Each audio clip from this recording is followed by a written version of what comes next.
नमस्कार, मी अक्षरा पाटील. पुस्तक वाचन या यूट्यूब चॅनलमध्ये आपणा सर्वांचं खूप मनापासून स्वागत. मित्रांनो, डॉक्टर सुधा मूर्ती यांची महाश्वेता या कादंबरीचं आपण वाचन करीत आहोत. तत्पूर्वी चॅनलवर पहिल्यांदाच असाल किंवा चॅनल यापूर्वी सबस्क्राईब करायचं राहून गेलं असेल तर चॅनलला आधी सबस्क्राईब करा आणि पुस्तक वाचन कसं वाटलं हे कमेंट बॉक्समध्ये जरूर जरूर कळवा.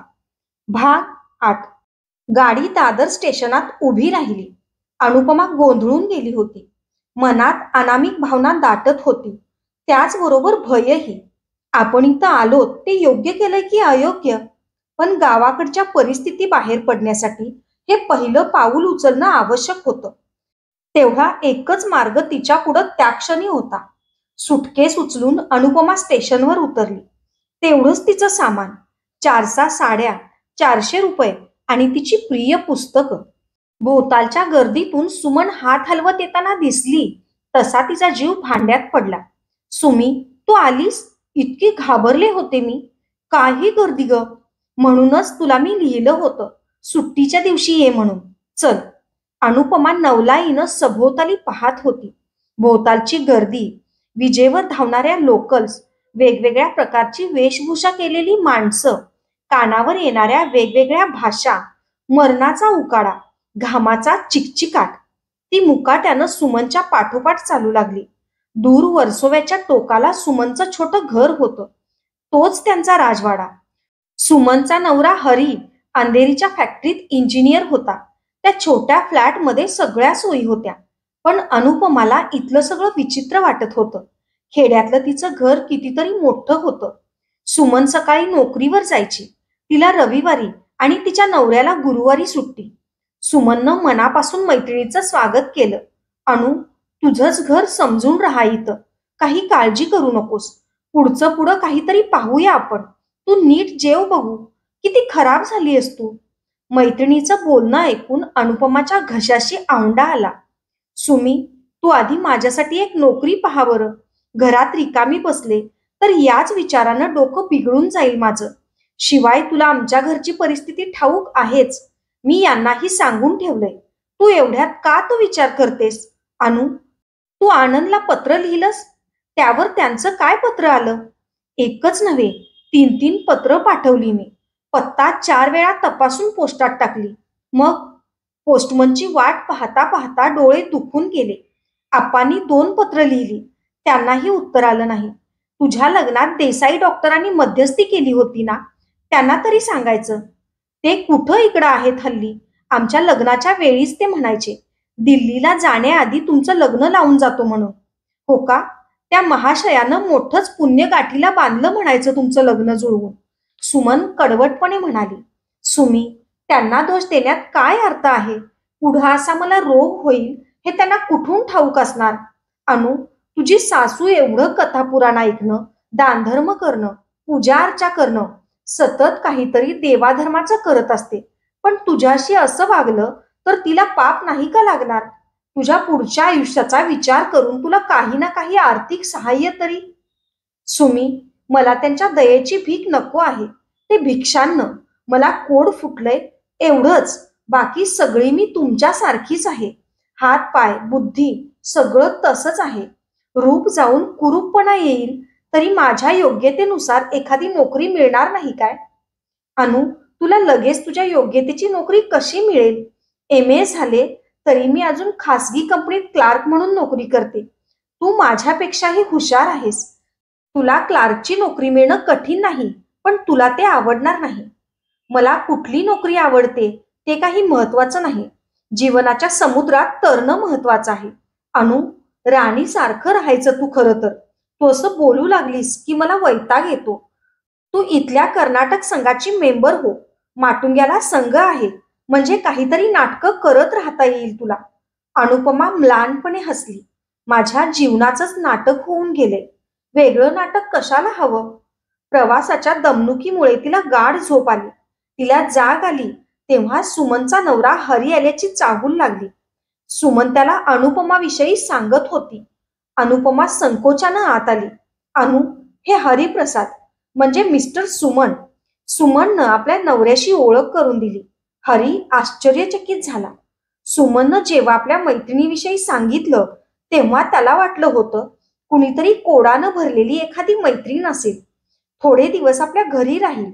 प्रत्यक्षात अप्रतिम सौंदर्यवती सुमीची मैत्रीण म्हणून त्याच्यासमोर उभी होती. हे त्याला अनपेक्षित होतं.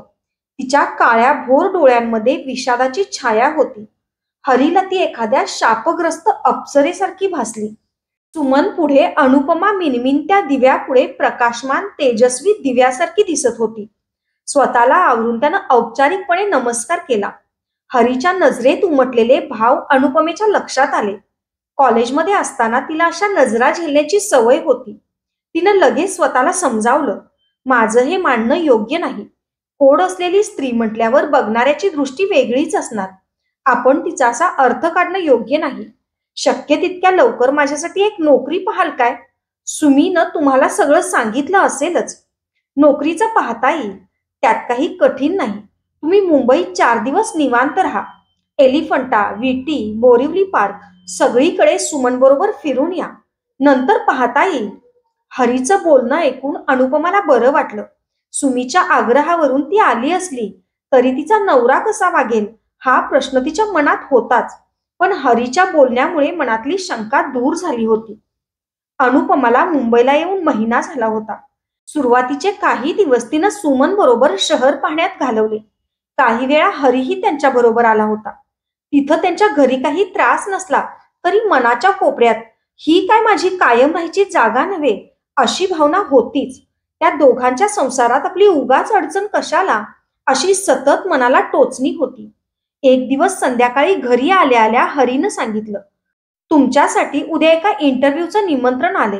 गोपाल अत्रे नावाचा माझा मित्र आहे, त्याच्या ऑफिसमध्ये. पण का? पण काय?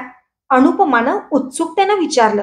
साधी क्लार्कची नोकरी आहे, शिवाय फोर्टमध्ये ऑफिस आहे. दररोज लांब जाऊन यावं लागेल तुम्हाला. मला चालेल. वर्सोव्याहून फोर्टला कितीतरी जण जातात ना, मीही जाईन. अनुपमा समाधानानं हसत म्हणाली. थोडी भीती आणि थोडी उत्सुकता मनात बाळगून अनुपमा गोपाल अत्रेंच्या ऑफिसात शिरली. मनात प्रार्थना चालली होती, देवारे काहीतरी करून मला ही नोकरी मिळू दे. आणखी किती दिवस अशीच मैत्रिणीवर भार होऊन राहू? तिला घरात रिकामं बसून राहणंही कंटाळवाणं होऊ लागलं होतं. सकाळी सुमन हरी कामावर निघून गेले की रात्रीच घरी येत. घरातली सगळी कामं लवकर संपून जात. त्यानंतर वर्सोव्याच्या लाटांच्या सानिध्यात कॉलेजमधले उत्साहानं भरलेले दिवस किंवा त्यानंतरच्या दुःखद दिवसातल्या बारीक सारीक घटना आठवून निश्वास सोडणं एवढंच तिचं काम होतं. अँग्लो इंडियन रिसेप्शनिस्टच्याही आधी अनुपमा ऑफिसमध्ये हजर झाली होती. ऑफिसच्या वेळेआधी आलेल्या त्या तरुणीनं पर्समधून छोटा आरसा बाहेर काढला. कंगव्यानं केस सारखे करून ओठांवरून लिपस्टिकची कांडी फिरवली. सेंटचा फवारा मारला आणि उत्साहानं भोवताली पाहिलं. अनुपमा तिच्याकडेच पाहत होती. अनुपमानं कधीही मेकअपची साधनं वापरली नव्हती, पण नाटकाच्या प्रसंगी मात्र ती स्वतःचा मेकअप करत होती. तेही त्या भूमिकेचा विचार करून. आवश्यक असेल तेवढाच मेकअप, बेताचा मेकअप, वेशभूषा, आवाजाचा चढ उतार यांच्या सहाय्यानं ती कधी शकुंतला, कधी नूरजहान तर कधी चांदबिबी होत होती. कुठं गेले ते दिवस? कराल भविष्यकालाविषयी अनभिज्ञ असलेले निरागस दिवस. सुंदर स्वप्न विणत जगण्याचे ते दिवस. पुढं आपल्या आयुष्यात असं काहीतरी उपस्थित होईल याची त्यावेळी तिळभरही कल्पना नव्हती. तुमचं नाव अनुपमा का? तुम्ही इंटरव्ह्यूसाठी आलात? रिसेप्शनिस्टनं विचारलं. होय, गोपाल अत्रे बोलावत आहेत.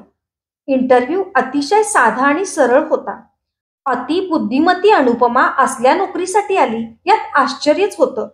तुमचे विषय वेगळे आहेत. तुम्ही या नोकरीसाठी का आलात?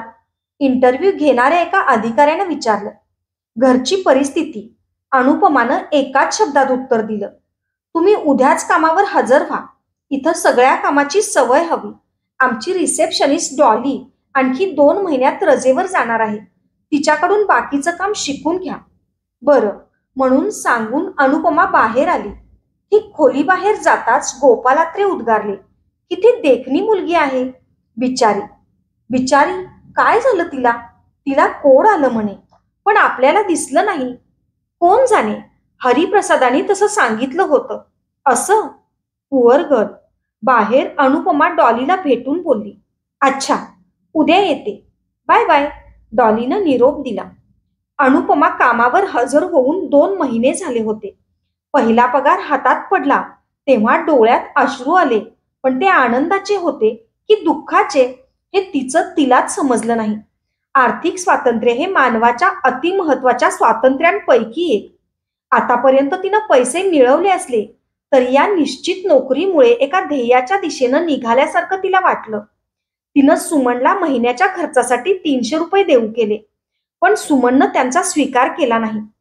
हरिप्रसादही म्हणाला, माझी धाकटी बहीण माझ्या घरी राहिली असती तर तिच्याकडून पैसे घेऊन मी तिला जेवू घातलं असतं काय? तुम्ही माझ्या बहिणीसारख्याच आहात. मला बरं वाटावं असं तुम्हाला वाटत असेल तर तुम्ही या पैशाचा विचारच करू नका. कृतज्ञतेनं अनुपमेला शब्द फुटेना. दिवस भराभरात जात असल्यासारखं तिला वाटत होतं. ऑफिसमध्ये डॉली, शिरीन दारूवाला, चंद्रिका राव, नीला कुलकर्णी यांच्याशी तिचा स्नेह जमला होता. त्याही दूरच्या उपनगरात राहून अनुपमाप्रमाणेच नोकरीला इथं येत होत्या. मैत्रिणींची जात्याच आवड असल्यामुळे अनुपमा त्यांच्यात छान रमली. आपल्या जीवनाला झाकोळून टाकणारे ढग उडून गेल्यासारखं तिला वाटत होतं.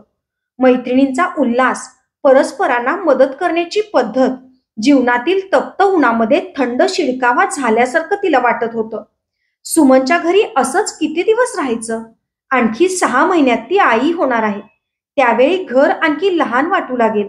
शिवाय त्या दोघांनी कितीही आग्रह केला तरी तिच्या संसारात असं उगाच का राहायचं? पाहुण्यानं फार दिवस राहू नये. कशाचाही अतिरेक विषासमानच. त्या दोघांनी आपल्यासाठी खूपच केलं आहे. हे नातं चांगलं राहायचं असेल तर शक्य तितक्या लवकर वेगळं राहिलं पाहिजे. एकदा नात्यात तेढ निर्माण झाली की पुढं कायमचा कडवटपणा राहील. तिनं ऑफिसमधल्या मैत्रिणींना सांगितलं, माझ्यासाठी एक जागा पहा. अनुपमा एकटीच राहणार म्हटल्यावर भोवतालचा परिसर चांगला असला पाहिजे. त्याचबरोबर भक्कम पागडी देणे इतकी आर्थिक ताकदही तिची नव्हती. डॉली आणि अनुपमा एकाच बसनं किंवा ट्रेननं जायच्या. डॉली बांद्र्याला उतरायची तर अनुपमा अंधेरी वर्सोव्याकडे जायची. अनुपमाला तिच्या कोडाविषयी कुणी एका शब्दानंही विचारलं नव्हतं. पावलावर कोड पसरलं होतं. हाताच्या कोपऱ्यावरही पांढरे डाग दिसत होते, तरी कुणीही तिला अस्पृश्यासारखं वागवत नव्हतं. असेच काही महिने सरले. जाणं येणं आणि घामाघूम करणारी हवा यानं दमणूक झाली तरी अनुपमा मुंबईच्या यांत्रिक जीवनाशी जुळवून घेऊन राहू लागली. दिवाळी जवळ आली. नेहमीप्रमाणे ऑफिसमध्ये साड्या विकणारा बनिया आला होता. अनुपमानं 2 छान साड्या विकत घेतल्या. डॉली बरोबर जाऊन तिनं चांदीची सोपकेस घेतली. भाऊबीजेच्या दिवशी सुमनला साडी आणि हरीला सोपकेस दिली.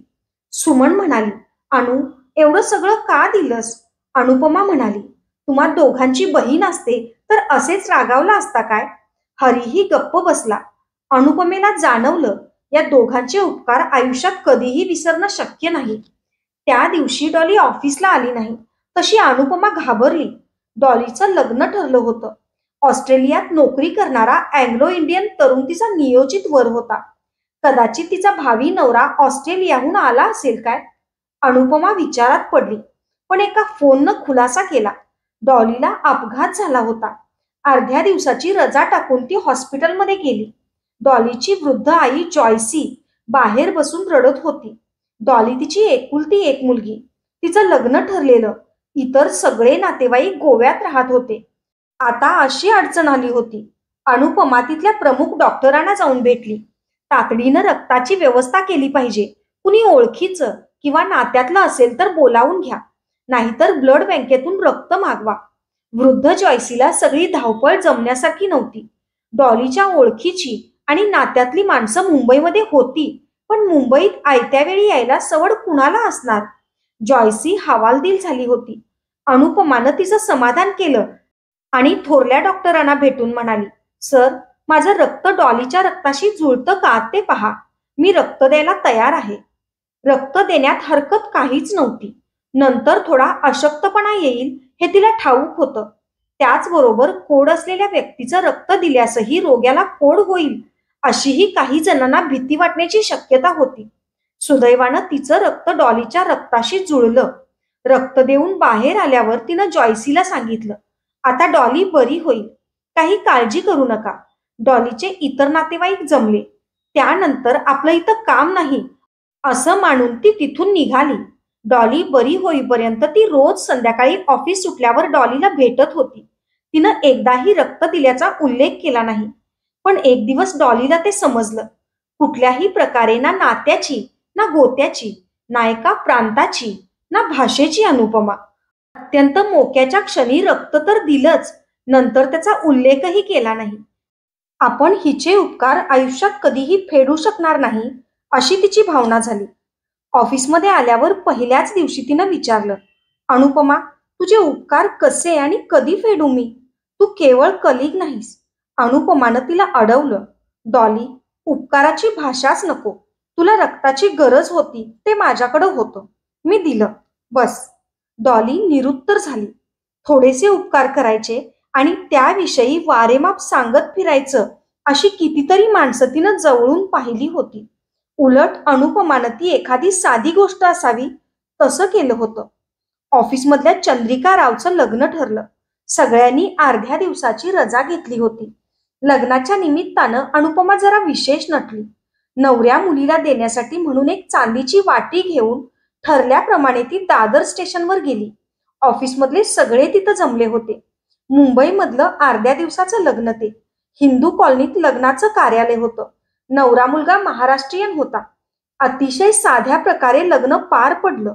किती नाही म्हटलं तरी अनुपमेला आपल्या लग्नाचा थाटमाट आठवला. किती थाटमाट, किती वैभव. आता ते सारं स्वप्नासारखं भासत होतं. आता वाटलं, लग्नाला किती खर्च केला यापेक्षा परस्परांचं सहकार्य अधिक महत्वाचं. तेच नसेल तर मात्र विवाह म्हणजे केवळ अवडंबरच होऊन राहतं, गंधहीन फुलासारखं. लग्नाचं जेवण आटोपलं. अनुपमेला पुन्हा ऑफिसला जायचा कंटाळा आला. ती सरळ घरी निघून आली.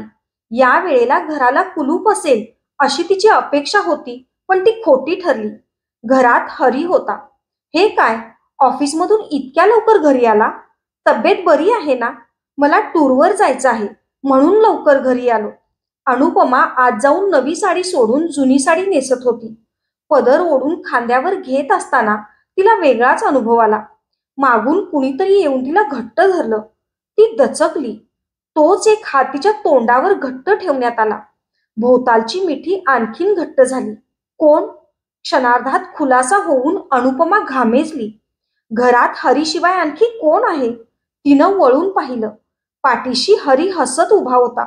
त्याची नजर तिच्यावर खिळली. तिनं संतापानं त्याच्याकडे पाहिलं. हरीला वाटलं, अनुपमा कशीही असली तरी सुंदरच दिसते. रागानं पाहताना तर आणखी सुंदर दिसते.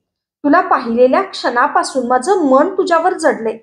तू तरी उगाच कुणाची वाट पाहत तारुण्य वाया घालवतेस. तुला नवऱ्याबरोबरच्या संसारात पुरुष सुखाची चव समजली आहे. तुला त्या सुखाची आठवण नाही येत? कुणालाही काही कळणार नाही अशा प्रकारे आपण राहू शकतो. कुठल्याही परिस्थितीत मी तुला आधांतरी सोडणार नाही. चल. अनुपमाला संतापानं शब्द फुटेना. तिच्या मौनाचा हरीनं आपल्याला सोयीस्कर अर्थ लावला आणि तो पुढं म्हणाला, तुझ्या सौंदर्यापुढे सुमी रानटी म्हशीसारखी दिसते. तू घाबरू नकोस.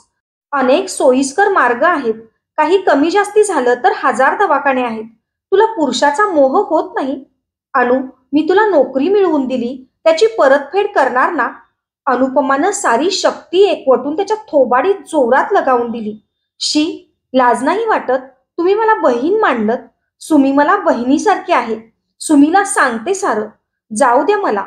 हरी दारापुढे आडवा उभा राहिला. भाऊ म्हणून हाक मारल्यावर लगेच कुणी भाऊ होतं काय? सुमीला सहजपणे पटवण्यासाठी मी स्वतःला तुझा भाऊ म्हणून घेतलंय. एका आईबापाच्या पोटी जन्मलेलेही अनेकदा भाऊ बहिणीसारखे राहत नाहीत. तिथं कुठला काही संबंध नसणारी तू कशी माझी बहीण होशील? माझं ऐक, त्यात तुझाही फायदा आहे. आपल्या संबंधाविषयी कुणाला काही समजणार नाही. तुला काहीच भविष्य नाही. एवढं कोड पसरल्यावर आनंद तुला पुन्हा बोलवेल काय? आणखी कुणीतरी तुझ्याशी लग्न करेल या भ्रमात तर तू नाहीस ना? चल, उगाच वेळ वाया नको घालवायला. शी, कुत्र्या, लांब राहा. अनुपमा दाराशी सरू लागली. होय, मी कुत्र, तू उष्ट. कुत्र भुकेजलंय, उष्ट समोर पडलंय. तू माझं ऐकलंस तर ठीक आहे, नाहीतर मीच सुमीला तुझ्याविषयी सांगेन, तूच माझ्या गळ्यात पडत होतीस म्हणून. अनु, काही झालं तरी सुमी बाई आहे, तिचा माझ्या बोलण्यावरच विश्वास बसेल. तुझ्यासारख्या नवऱ्यानं सोडलेल्या बाईवर ती विश्वास ठेवणार नाही. एवढ्यात दारावर थाप पडली. अनुपमानं चपळाई करून बाहेरचं दार उघडलं. दारात सेल्स गर्ल्स उभी होती. मॅडम, आमच्या कंपनीनं घराच्या स्वच्छतेसाठी नवा लिक्विड सोप काढलाय. घर लखलखीत होतं. आज आम्ही स्वस्तात देत आहोत. ही बाटली फक्त 19 रुपयांना. ती काय सांगतेय ते अनुपमाच्या कानात शिरत नव्हतं. देवानंच आपल्या रक्षणासाठी हिला पाठवून दिलंय असं वाटून तिला हायसं झालं. तिनं लगेच, आत या तुम्ही, मला एक बाटली द्या म्हणत तिनं आत घेतलं. जवळच्या पर्समधून 20 रुपयांची नोट तिच्या हाती दिली. हरी हताश होऊन पाहत राहिला. सावस त्याच्या हातातून निष्ठू पाहत होतं. सेल्सगर्लनं पर्स उघडून पाहत म्हटलं, मॅडम, सुट्टा रुपया नाही. पर्स हातात घेत अनुपमा तिच्याबरोबर घराबाहेर पडत म्हणाली, असू दे, तुमच्याकडे राहू द्या तो, आणि पटकन पायऱ्या उतरू लागली. निरुपायानं हरी कपडे करू लागला. समुद्र किनाऱ्यावर बसून अनुपमा विचार करत होती. रडून रडून तिचे डोळे सुजले होते. हा एक मोठाच आघात तिनं काही वेळापूर्वी सोसला होता. बळकट दोरखंड म्हणून विश्वासानं आधार घ्यावा आणि तो साप निघावा तसं झालं होतं. उंच डोंगरावरून अचानक पाय घसरून दरीत कोसळल्यासारखं तिला वाटलं. पांढरा डाग दिसल्यावर मनात जी खळबळ उडाली होती तसंच आता झालं होतं. सांगता न येणारी तगमग, अंत नसलेलं दुःख. खरा प्रश्न वेगळाच होता. यानंतर सुमीच्या घरी कसं राहायचं? इथं राहायचं नाही तर आणखी कुठे जायचं? या जनारण्य मुंबईत इतक्या लवकर आपल्याला राहण्याची वेगळी व्यवस्था कशी होईल? अनुपमा गोंधळून गेली. विचार करून तिला वेळ लागेल की काय असं वाटू लागलं. पाठोपाठ आनंदची आठवण झाली. त्यांना आपल्याला टाकल्यामुळे आज काय काय ऐकावं लागलं. जगात परक्या कुणी काही बोललं तर सहन करता येईल, दुर्लक्ष करता येईल. साऱ्या जगाचं तोंड बंद करणं शक्य नाही हे तिला ठाऊक होतच. पण तिचा मनात ज्याला सख्या भावाचं स्थान दिलं होतं त्याच्या तोंडून व्यक्त होणारं त्याचं गलिच्छ मन पाहून तिच्या हृदयाला तीव्र वेदना होत होत्या. दुपारच्या प्रसंगाची आठवण होऊन ती पुन्हा नकशिखांत थरकापली. देवा, आणखी कुठल्या कुठल्या परीक्षेतून मला जावं लागणार आहे? मलाच काय या प्रसंगातून जावं लागतंय? गिरिजासारखीला का सुखाचं आयतं आयुष्य मिळतंय? माझं काय चुकलं? तिच्या प्रश्नांना काहीच उत्तरं नव्हती. समोरचा सूर्यही तिच्या प्रश्नांना उत्तरं न देता मावळतीला चालला होता. अंधार वाढू लागला तेव्हा अनुपमानं तिथून उठणं भाग होतं. ती घरी आली तेव्हा सुमी स्वयंपाक करत होती. सुमीनं तिचे सुजलेले डोळे, लालसर चेहरा पाहिला. अनु, केव्हा आलीस? बरं नाही काय? लग्न कसं झालं? तिनं चौकशी केली. अनुपमा काही बोलली नाही.